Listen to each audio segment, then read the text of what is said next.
ایک عظیم باب صحیفہ سجادیہ ہے، 52 دعائیں ہیں میرے مولا سجاد کی اس صحیفے کے اندر، اور میرے معصوم امام نے اللہ سے مانگنے کا ہمیں ڈھنگ سلیقہ عطا کیا ہے۔ 3 کام امام نے اپنی زندگی میں اپنائے، 3 طریقے زندگی گزارنے کے، امام کی زندگی کے 3 انداز، یا اپنے گھروں میں، اپنے گھر میں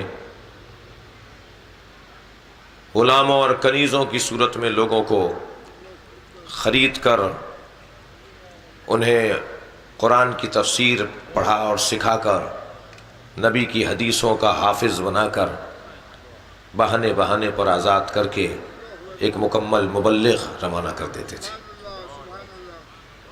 حدیث پر پابندی تھی۔ سن لیجئے ذرا 2-4 منٹ امام کی سیرت کی یہ 3 پہلو۔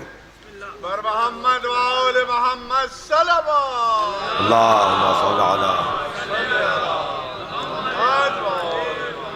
امام کی زندگی میں، امام کا جو دور ہے اس دور میں حدیث پر پابندی تھی۔ عمر ابن عبدالعزیز بڑا نام ہے مسلمانوں کی تاریخ میں، اسلام کی تاریخ میں، ان کے زمانے تک حدیث بیان کرنے پر کوڑے لگتے تھے۔ آج حدیث کے نام پہ تنظیمیں بنانا آسان ہے، مگر کوئی دیکھے کہ حدیث پر پابندی کس نے لگائی تھی اور 500 حدیثیں جلائی کس نے تھی۔ میں اس بحث میں نہیں جاؤں گا، صرف تاریخ کا ایک صفحہ پلٹ کر جا رہا ہوں۔ نبی کی 500 حدیثیں جلائی گئیں، اور یہ کہہ کر جلائی گئیں کہ ان حدیثوں سے فساد ہوگا، ہمیں صرف قرآن کافی ہے، ہمیں قرآن کافی ہے۔ تقریباً 80 سال تک حدیث بیان کرنے والے کو کوڑا مارا جاتا تھا۔ امام نسائی چھوٹا نام نہیں ہے، ہم بھی ان کا احترام کرتے ہیں اس لیے کہ ایک عالم دین تھے، اور ہمارے بھائیوں کے ہاں تو وہ 6 بڑے اماموں میں سے ایک امام ہے جی۔ امام بخاری، امام نسائی، امام لکھتے ہیں ہمارے بھائیوں نے، انہیں اتنے کوڑے مارے گئے حدیث بیان کرنے پر کہ وہ چند دن زخموں کی تاب نہ لا کے رحلت کر گئے۔ حدیث پر پابندی تھی، کوئی حدیث بیان نہیں کر سکتا تھا، کوئی حدیث کسی مجمع میں جا کر نبی کے قول کو نقل نہیں کر سکتا تھا۔ قرآن کافی ہے، یہ ایک تحریک چلی تھی، اور اس تحریک کے پیچھے حکومت کی مشینری کار فرما تھی۔ اب حدیث پیغمبر جہاں ہے وہاں معارف، مفاہیم اور علوم کا سمندر ہے، سمندر کو روکا جا رہا ہے۔ معارف، مفاہیم اور علم کا سمندر ہے جس کے اوپر بند باندھا گیا ہے کہ اگر کوئی حدیث بیان کرے گا تو اس کی یہ سزا ہے۔ امام اسے نہیں کہتے جو حالات سے متاثر ہو جائے، امام اسے کہتے ہیں جو حالات کو متاثر کرے۔ میں ممبر کی زبان کا جملہ کہہ رہا ہوں، میں اور آپ جسے امام مانتے ہیں وہ زمانے کو مڑ کر نہیں دیکھتا ہے، موڑ کر دیکھتا ہے۔ صلوات پڑھے ذرا محمد و آل محمد۔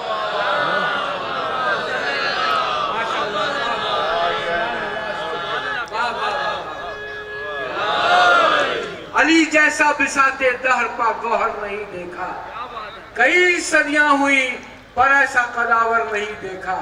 وہ واحد شخص ہے جس نے کہ اپنی عمر بھر ظاہر زمانہ موڑ کر دیکھا، کبھی موڑ کر نہیں دیکھا۔ واہ واہ، صلوات پڑھیں گے ذرا محمد و آل محمد۔ واہ بھائی واہ، آباد نقو صاحب، جزاک اللہ۔ ناظم میں نے تو پہلے یہ اقرار کر لیا تھا، مضبوط ناظم ہے، اور یہی ناظم کا انداز ہوتا ہے۔ حدیث پر پابندی۔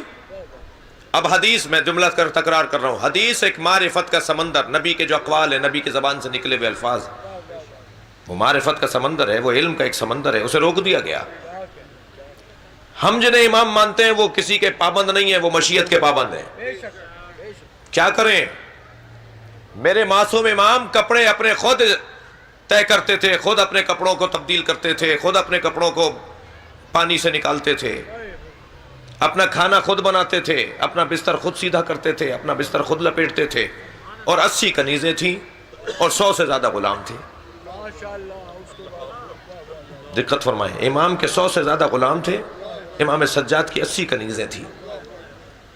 جو اپنا بستر خود طے کرتا تھا، اپنا بستر خود سیدھا کرتے تھے، پانی مانگنے کے لیے صرف اپنی کنیز کو یا اپنے غلام کو آواز دیتے تھے، اس لیے کہ حکم ہے کہ پانی کے لیے آپ اپنے والدین کو بھی کہہ سکتے ہیں۔ جی اتنا اجر ہے پانی پلانے کا کہ آپ والدین کو کہیے تاکہ یہ اجر اور یہ ثواب والدین کو بھی ملے. واحد کام ہے جو ماں باپ کو کہا جا سکتا ہے. جی جس کی اتنی کنیزیں، جس کے اتنے غلام، کام وہ اپنا خود کرتے تھے. یہ غلام رکھے کیوں تھے؟ یہ کنیزیں رکھی کیوں تھیں؟ مقصد یہی تھا کہ غلام اور کنیز خریدتے تھے، انہیں نبی کی حدیثوں کا حافظ بناتے تھے اور پھر ایک پانی پلا دینے پر آزاد کر دیتے تھے. اور صلوات پڑھ لے ذرا محمد وال. اب یہ کنیز آزاد ہو کر نہیں جا رہی ہوتی تھی، یہ غلام آزاد ہو کر نہیں جا رہا ہوتا تھا، بلکہ یہ مبلغ دین بن کے جا رہا ہوتا تھا، یہ نبی کی حدیثوں کا محافظ بن کے جا رہا ہوتا تھا. ایک کام میرے مولا کا مدرسہ علمی کی تشکیل، یہ علمی مدرسہ تھا کنیز اور غلاموں کی صورت میں. دوسرا جو آپ کی سیرت کا بڑا غالب پہلو ہے وہ یہی جو میں ابھی بات کر رہا تھا، جو میرا مقدمہ گزرا ہے پورا، وہ ہے ادعیہ کے ذریعے، دعاؤں کے ذریعے سے امام نے اپنی حاجات کو اللہ کی بارگاہ میں رکھا ہے. معرفت الہی کا سامان، اللہ کی معرفت کا سامان. اور تیسرا مشغلہ امام کا ذکر کربلا.